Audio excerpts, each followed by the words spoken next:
दोस्तों, आपका स्वागत है आपके खुद के चैनल में। कैसे हैं आप सब। और आज मैं आप लोगों को हरतालिका तीज के बारे में बताने वाली हूँ। हरतालिका तीज इस बार 9 सितंबर को रखा जाएगा व्रत, यानी कि आज हिंदू पंचांग के अनुसार व्रत भद्र पक्ष के शुक्ल पक्ष की तृतीया को आता है। इस दिन भगवान जो शंकर हैं और पार्वती जी हैं उनकी पूजा की जाती है। ये व्रत विवाहित महिलाएं तो रखती ही हैं, साथ में कुंवारी कन्याएं भी रख सकती हैं, क्योंकि माना जाता है कि जो ये पूजा और व्रत है ये पार्वती जी ने शंकर भगवान को पाने के लिए रखा था, इसलिए इसको कुंवारी कन्याएं भी रख सकती हैं अपने मनवांछित वर को पाने के लिए। ये व्रत निर्जला रखा जाता है। इस व्रत में पूरे दिन अन्न और जल का तक ग्रहण नहीं किया जाता है। व्रत रखने वाली महिलाएं अगले दिन जल ग्रहण करती हैं। मान्यता है कि अगर एक बार ये व्रत शुरू कर दिया जाए तो फिर इसे छोड़ा नहीं जा सकता है। हर साल इस व्रत को विधि विधान से रखना चाहिए। व्रत रखने वाली महिलाओं को इस दिन सोना नहीं चाहिए और रात्रि भर जागरण करना चाहिए। इस व्रत को जो कुंवारी कन्याएं हैं वो अच्छे पति को पाने के लिए, शादीशुदा स्त्री लंबी अपने पति की आयु को लंबा करने के लिए ये व्रत रखती हैं। तालिका पूजा का जो मुहूर्त है वो 6:03 से 8:33 तक का है और प्रदोष काल 6:33 से 8:51 तक का है। तृतीय तिथि जो प्रारंभ होगी वो 2:33 से शुरू हो जाएगी और 12:18 पे ख़त्म होगी। जान लेते हैं कि हरतालिका तीज में जो पूजा की जाती है उनमें किन किन सामग्रियों की आवश्यकता होती है, जैसे गीली काली मिट्टी या बालू रेत, धतूरे का फल व फूल, तुलसी, मंजरी, बेलपत्र, समी पत्र, केले का पत्ता, जनेऊ, कलावा, श्रीफल, वस्त्र, कलश, अबीर, चंदन, घी, तेल, सभी प्रकार के फल व फूल, पत्ते, कपूर, फूलहार, कुमकुम, दीपक और विशेष प्रकार की पत्तियां, लकड़ी का पाटा, पूजा के लिए नारियल, लाल व पीले रंग का कपड़ा, पानी से भरा हुआ कलश, मेहंदी, काजल, माता के लिए चुनरी, सुहाग का सामान, सिंदूर, चूड़ी, बिंदी और पंचामृत आदि चीज़ों की आवश्यकता होती है। और तालिका तीज की जो व्रत पूजा विधि है वो इस प्रकार है। इस व्रत को पूजा प्रदोष काल में ही की जाती है। यह दिन और रात में मिलन का समय होता है। पूजन के लिए भगवान शिव, पार्वती और भगवान गणेश की मिट्टी से प्रतिमा बनाई जाती है। भगवान की, शंकर भगवान की, गणेश जी की और पार्वती जी की आप मिट्टी से ही प्रतिमा बनाकर पूजा कर सकते हैं। पूजा स्थल को अच्छे से सजा लें और एक चौकी रखें। चौकी पर केले के पत्ते रखकर उस पर भगवान शंकर, माता पार्वती और गणेश जी की प्रतिमा स्थापित करें।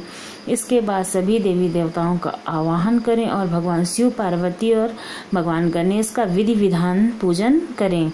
इसके बाद तैयार की गई सुहाग की पिटरी को माता पार्वती को चढ़ाएं। आपके पास जो भी सुहाग का सामान हो, जितना आपके अंदर में शक्ति है, क्योंकि कहा जाता है ना कि जथा शक्ति तथा भक्ति, तो आपके पास जितनी भी शक्ति है उतना सामान आप माता को सुहाग का जरूर चढ़ाएं, अर्पित करें। आपके पास जो भी हो, जो कुछ भी हो, आपको वो अर्पित करना चाहिए। पूजा के दौरान हरतालिका तीज व्रत कथा सुने और रात्रि भर जागरण करें। महिलाएं नाच गाना भी करती हैं, माता का गाना गाती हैं, इससे उनका दिल लगा रहता है और वो रात्रि जागरण कर सकते हैं।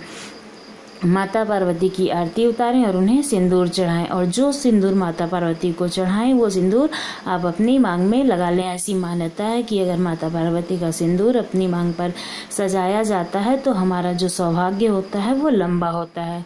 कड़वी हलवे और हलवे का भोग लगाकर व्रत को खोलें। कहा जाता है कि जो हरतालिका तीज होता है वह बहुत ही कठिन होता है और बहुत ही विधि विधान से इसे करना चाहिए।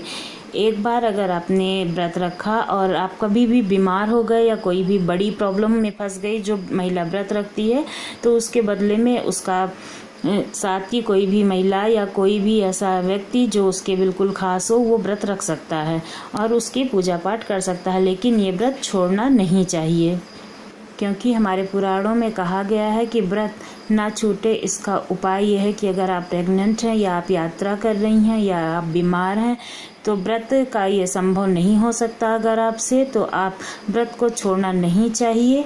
तब ऐसे में पुराणों में बताया गया है कि उसके मुताबिक आपके घर में कोई भी, आपके बदले में कोई भी महिला व्रत रख सकती है। यदि ऐसा नहीं हो पा रहा है तो आपका पति आपके बदले में व्रत रख सकता है। अब मैं इसकी कथा सुना रही हूँ। शिव जी ने पार्वती जी को उनके पुनर्जन्म का स्मरण कराने के लिए तीज की कथा सुनाई थी। शिव जी कहते हैं कि हे पार्वती, तुमने हिमालय पर मुझे वर के रूप में पाने के लिए घोर तप किया था। अन्न जल त्याग कर पत्ते खाए, सर्दी गर्मी बरसात में कष्ट सहे थे। तुम्हारे पिता दुखी थे। नारद जी तुम्हारे घर पधारे और कहा, मैं विष्णु जी के भेजने पर आया हूँ। वह आपकी कन्या से प्रसन्न होकर विवाह करना चाहते हैं। आपकी क्या राय है? पर्वतराज प्रसन्नता से तुम्हारा विवाह विष्णु जी से करने को तैयार हो गए। नारद जी ने विष्णु जी को यह शुभ समाचार सुना दिया, पर जब उन्हें पता चला तो उन्हें बड़ा दुख हुआ। तुम मुझे मन से अपना पति मान चुकी थी। तुमने अपने मन की बात सहेली को बताई। सहेली ने तुम्हें एक ऐसे घने वन में छुपा दिया जहाँ तुम्हारे पिता नहीं पहुँच सकते थे। वहाँ तुम तप करने लगी। तुम्हारे लुप्त होने से पिता चिंतित होकर सोचने लगे कि यदि अब इस बीच विष्णु जी बारात लेकर आ गए तो क्या होगा। शिव जी ने आगे पार्वती जी से कहा, तुम्हारे पिता ने तुम्हारी खोज में धरती पाताल एक कर दिया था, पर तुम न मिली। तुम गुफा में रेत से शिवलिंग बनाकर मेरी आराधना में लीन थी। प्रसन्न होकर मैंने मनोकामना पूरी करने का वचन दिया। तुम्हारे पिता खोजते हुए गुफा तक पहुँचे। तुमने बताया कि अधिकांश जीवन शिव जी को पति के रूप में पाने के लिए तप में बिताया है। आज तप सफल रहा। शिव जी ने मेरा वरण कर लिया है। मैं अपने साथ एक ही शर्त के साथ चलूंगी, यदि आप मेरा विवाह शिव जी से करने को राजी हो जाएं। पर्वतराज मान गए। बाद में विधि विधान के साथ हमारा विवाह हुआ। हे पार्वती, तुमने जो कठोर व्रत किया था उसी के फलस्वरूप हमारा विवाह हो सका है। इस व्रत को निष्ठा से करने वाली स्त्री को मैं मनवांछित फल देता हूँ। तुम जैसा अचल सुहाग प्राप्त हो। ये थी हमारी हरतालिका तीज की कथा। दोस्तों, तभी से ये हमारी मान्यता है कि हरतालिका तीज के दिन विवाहित स्त्रियां अपने पति की दीर्घायु के लिए व्रत रखती हैं। इस दिन स्त्री के मायके से श्रृंगार का सामान और मिठाई उनके ससुराल भेजी जाती है। हरतालिका तीज के दिन महिलाएं सुबह घर के काम और स्नान के बाद 16 श्रृंगार करके निर्जला व्रत रखती हैं। इसके बाद माँ पार्वती और भगवान शिव की पूजा करती हैं। पूजा के अंत में तीज की कथा सुनी जाती है और कथा के समापन पर महिलाएं माँ गौरी से पति की लंबी आयु की कामना करती हैं। इसके बाद घर में उत्सव मनाया जाता है और भजन लोक नृत्य किए जाते हैं। इस दिन हरे वस्त्र, हरी चूड़ी, हरा लहंगा, हरा श्रृंगार, मेहंदी, झूला आदि का रीति रिवाज है। तो आपको हमारी ये कथा और जानकारी कैसी लगी कमेंट सेक्शन में कमेंट्स कर जरूर बताएं और चैनल को सब्सक्राइब करना ना भूलें इसी तरह की नई नई जानकारियों के लिए।